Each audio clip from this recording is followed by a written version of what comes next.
and exciting to watch and keeps us filled in on exactly what he's doing and why he's doing it. And made a good move this morning. He told us he wanted to go up the river to get away from where some of the anglers have been spending most of their practice, mid-lake to lower lake, flipping those bushes, and certainly made a good decision this morning. And then you think, man, a flooded fishery in the Ozarks. Let's think about a guy who's won in this region up on the bank in the bushes. Not the case for Scott Canterbury today. He's had a great day so far. He's going to be in the mix, no doubt, inside the cut line, closer to the top 20 right now currently. But Davey, he's done it all offshore. He honestly wasted some time up shallow just testing it because all his good work has came deeper. Yeah, if you've kept up with Scott Canterbury in his career, he loves to fish shallow. He loves to fish with a jig in his hand. He did that a little bit this morning. Oh, and they were jumping in the boat when he did go offshore, by the way. But he did that a little bit this morning, caught just a couple small ones, then went offshore, and they were literally jumping in the boat. That was so fun to watch earlier today. Thankfully, he did catch that fish when he got it around to the side of the boat that he was actually fishing off of. But Scott Canterbury said, I'm fishing offshore because I spent 3 days of my practice in the bushes and it hasn't worked out. Well, he spent about half of his day today and it hasn't worked out for him shallow at all. You have a feeling, though, the guys who play the game of in and out the best, the guys who are up close and personal or out off the bank, will have a chance to win. And Jay Shakir showed that this morning, caught some on a swim jig around docks, turned to the left Davy Height and saw a couple high riding fish out in the middle of the channel. Was able to catch those and then really turned his attention to that from the mid-morning on. Yeah, he really did, and I don't blame him.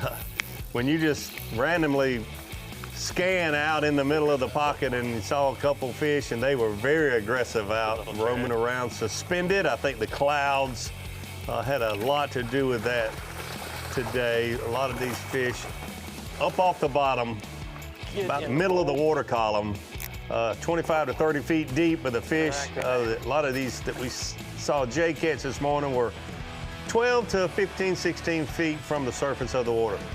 Now, Davy Height set this scenario up. You go win your biggest tournament you've ever won, the Bass Nation Championship. It gets you a berth in the Classic and the Elite Series, and looky there, your first year, you've got a tournament down the road, and honestly, Blake Capps has needed it. 4 finishes in the 90s out of his first 6 events, needed some home cooking. A little bit of a slower start today, but sticking to his guns offshore, catching not only smallmouth, but also largemouth. And boy, this is the type of tournament he needs for his rookie season capper. It really does, and glad to see him having a good day. He was a little nervous. First time we've had a camera with him, and very excited on his home lake. This is something he'll always remember if he's still fishing the Elite Series 30 years from now or not. First day with a camera with you on your home lake. We've heard some cheers coming from some of the people around him when he caught a couple of the 4-pounders that he put in as 3-pounders, but we won't hold that against him. That's what most guys do.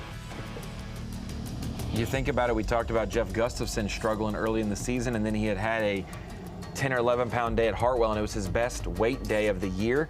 This is getting up there on highest placement in an Elite Series event after day one, Blake Capps.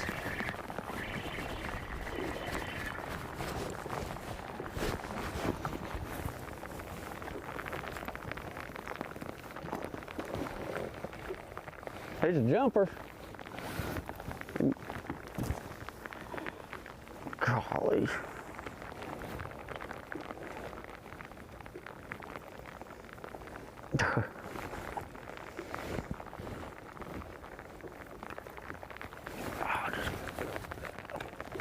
I'm gonna boat flip him.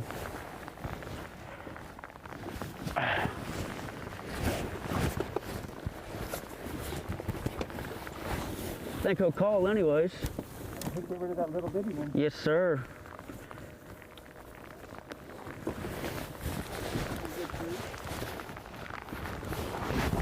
Close to it. He's skinny, ain't he?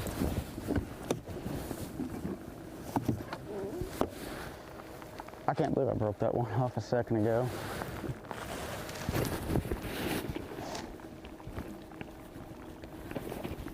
He's not very big. Yeah, it's just a 110. Just 110. I don't know if he'll call that number 1 or not. Suckers are strong though. That fish really fought to be 110. I think that fish fought so much it lost half of his body weight. Fish was fighting for its life. It didn't want to drown, Davey, with all this extra water coming in the system. Jay secure it.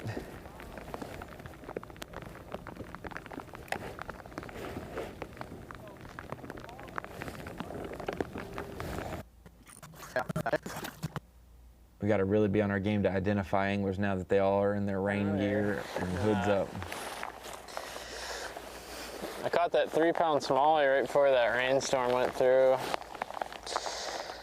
And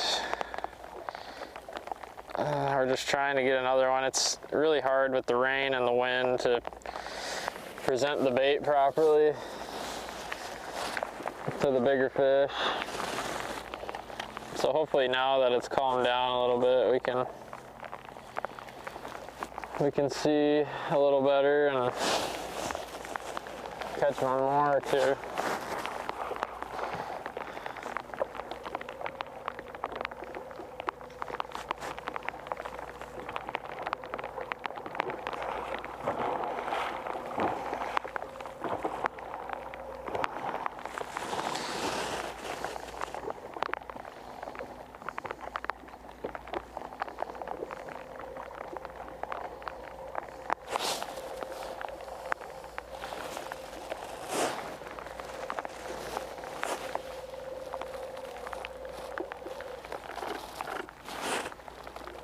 David, we talked about those anglers balancing it, and the river fish dealing with so much fluctuating water and clarity. Now it's cleared up there, but now we're getting rain coming through the next few days.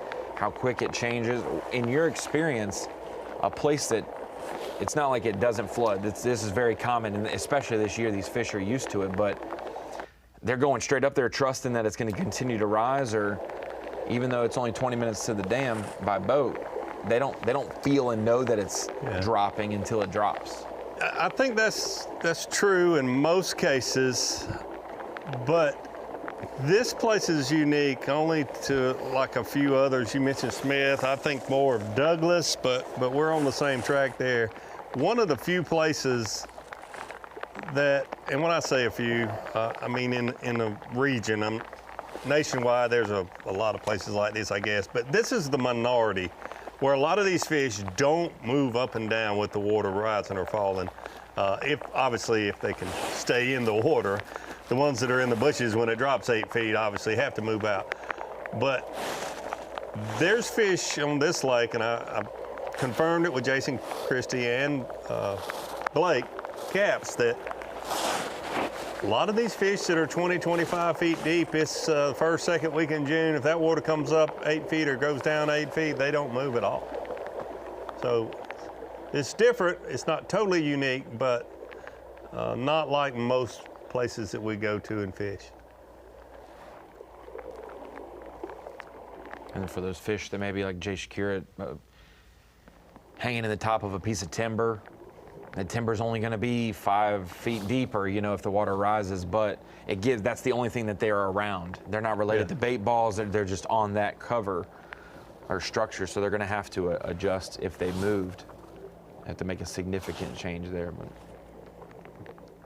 Jay is on the hunt, looking for some more after the rain has passed. Not enough to strip down from the rain gear, Davey, but enough to be able to see your worm on a screen now. So Jay Shakira, good start to his season, Angler of the Year leader.